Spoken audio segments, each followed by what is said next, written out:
सगळ्यांच्या पेरण्या झाल्या, आमची ही सगळी पेरणी झाली. फक्त एवढ्या तुकड्यामध्ये ना हे लावणं राहिलं होतं, मक्का लावणं राहिली होती. कारण आहे ना इथं इतकं पाणी होतं तुंबलेलं, तर त्याच्यात वापच झाली नव्हती. आताही त्याच्यात वाप नाही आहे, नुसते पाय फसत आहे, म्हणजे खूप गारा आहे. बैल चालवणं तर काही शक्य नाही त्याच्यात. मग यांनी एक नळी पांगवली आणि त्याचं माप घेणं चालू आहे आणि त्या मापानुसार आम्ही दोघी लावून देते. ते आम्हाला खुरप्यानं आधी वरखड्या वळून देते आहे, मग आम्ही त्याच्यामध्ये मक्का लावतो. कारण ते जर बोटानं नुसतं टोचून दिलं ना तर ती मक्का पण पाखरं खाऊन घेतात, ते पण उगून येऊ देत नाही. म्हणून मग त्यांना नाही समजा म्हणून अशा वरखड्या मारून आणि त्याच्यामध्ये मक्का लावणं चालू होती. आणि इतकं जिवार येत होतं ते लावायला, कारण आहे ना आता मक्का उभ्यानं लावण्याची सवय झाली ना, तर ते वाकून लावायचं एवढं जिवार येत होतं. पण मग आता काय करणार, त्याची वाप होण्याची वाटकर लोक बघायची ना. आणि पाऊस कसा सारखा चालूच आहे, थोडंसं बी बंद नाही आहे. मग त्याच्यामुळे त्याच्यात लवकर वाप पण होत नाही. म्हणलं जाऊ द्या आता आज लावूनच द्यायचं होतं. मग तेच लावायचं काम इकडं चालू होतं आमचं. पक्की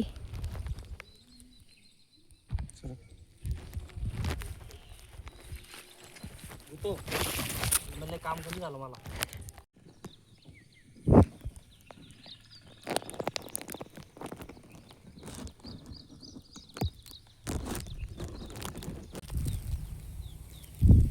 आणि इथं पण ना डायरेक्ट गुडघे इतकले पाय त्याच्यामध्ये जात होते खाली. आता मक्का तर लावून दिली, काय माहिती उगून येते का नाही येते.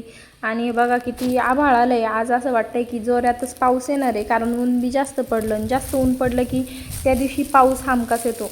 आम्ही ना सगळेच असं गाऱ्यानं भरून बसलो होतो, कारण त्याच्यात पायच खूप फसत होते. आणि आमच्याकडे ना सारखा पाणी चालूच आहे, म्हणजे रोज पाऊस चालू आहे.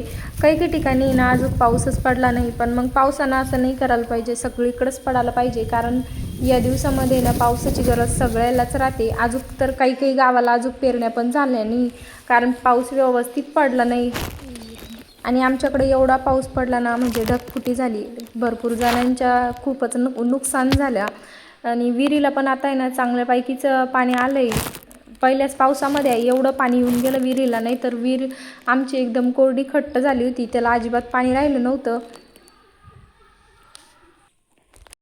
मक्का लावून आहे ना आम्ही बखारीवर आलो, आणि बखारीवर ना या दोघं बहीण भावायचं असं खेळणं चालू होतं. श्रेयश नाही ना मोबाईलमध्ये मस्त गाणे लावले होते, नीचा इकडं डान्स चालू होता. नंतर मग घरी आलो. घरी आल्यावरती पहिले पाणी भरून घेतलं, आणि पाणी तर भरपूर पडला, पण आमच्या बोरला अजून काही जास्त पाणी आलं नाही. म्हणजे वरती टाकीत पाणी काही पोचत नाही, म्हणून खालीच पाणी भरावं लागतं. आणि मग नंतर आहे ना पाणी ते भरून घेतलं, पूर्ण आवरून घेतलं. आता सगळं किचनवर लाडा पडला होता, कारण सकाळी लवकर गेले ना तर भांडेन ते तसेच पडले होते. आता तेच भांडेन ते मला घासून घ्यायचे होते, पूर्ण आवरून घ्यायचं होतं. आणि श्रेयश पण आहे ना घरी आल्या आल्याच झोपून राहिलं, कारण तो जास्तच दमला होता शेतामध्ये ना, त्यानं खूपच कुद्या मारल्या होत्या. मग तो आल्या आल्याच झोपला.